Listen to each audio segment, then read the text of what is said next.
एका मागोमाग एक वरचढ पदव्या मिळविण्यात अनेक वर्ष घालवून शेवटी बेकार म्हणून घरी बसण्यापेक्षा काही मोजका काळ एखाद्या व्यवसायाचे नेटके ज्ञान मिळवून त्याचा आर्थिक स्वावलंबनासाठी तत्काळ वापर करणे हे शहाणपणाचे ठरते. अर्थशास्त्रात ज्या गुंतवणुकीवर लवकरात लवकर चांगले उत्पन्न मिळणार असेल ती गुंतवणूक फायदेशीर मानतात. शिक्षण ही देखील एक गुंतवणूक आहे. तिच्यापासून त्वरित समाधानकारक उत्पन्न मिळवता आले पाहिजे. आज असे असंख्य छोटे व्यवसाय आहेत की ज्यांची समाजाला अत्यंत गरज आहे. सध्याच्या परिस्थितीत एकूण शिक्षण पद्धतीत आमूलाग्र बदल घडवून आणण्याची निकड जवळजवळ सर्वच विकसनशील देशात भासत आहे. याचे कारण म्हणजे हे सर्वच देश ग्रामीण व कृषीप्रधान समाजरचनेकडून नागरी व औद्योगिक समाजरचनेकडे झपाट्याने वाटचाल करीत आहेत.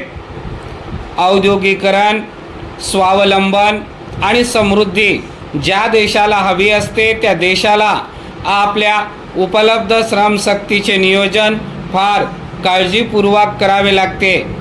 या देशाला अनेक प्रकारचे श्रमिक हवे असतात. कर्तबगार अधिकारी व व्यवस्थापक, जागरूक पर्यवेक्षक, विक्रेते, कारकून, लघुलेखक, शिपाई, कुशल कामगार असे अनेक वर्ग जेव्हा एक दिलाने काम करतात तेव्हाच औद्योगिकरण झपाट्याने होत असते.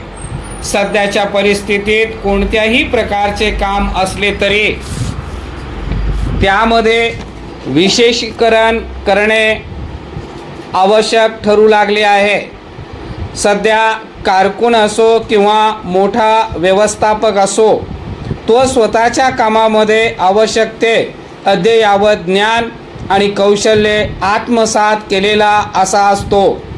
तो तसा नसेल तर आपल्या देशाने निवडलेल्या ध्येयाच्या सिद्धीमध्ये तो पुरेसा सहभागी होऊ शकत नाही. वेगवेगळ्या स्तरावरील प्रावीण्य मिळवण्यासाठी एक सरळ धोपाट शिक्षण पद्धती सर्वांसाठी राबवून चालणार नाही. प्रत्येक प्रकारचे कौशल्य शिकण्याची स्वतंत्र पद्धत असली पाहिजे. तिच्यासाठी स्वतंत्र अभ्यास असला पाहिजे. पंचवार्षिक योजनेचा आराखडा तयार होताना शिक्षणाबाबत हा दृष्टिकोन ठेवायला हवा. मधल्या काळात ग्रामीण जनतेची शैक्षणिक भूक भागवण्यासाठी शिक्षणाचा संख्यात्मक विकास केला गेला.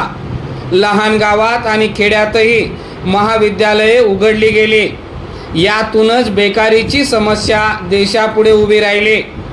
ज्या पदव्यांचा प्रत्यक्ष उत्पादकता वाढवण्यात काहीही उपयोग नाही अशा पदव्या हातात घेऊन हजारो तरुण नोकरीच्या शोधात भटकत आहेत.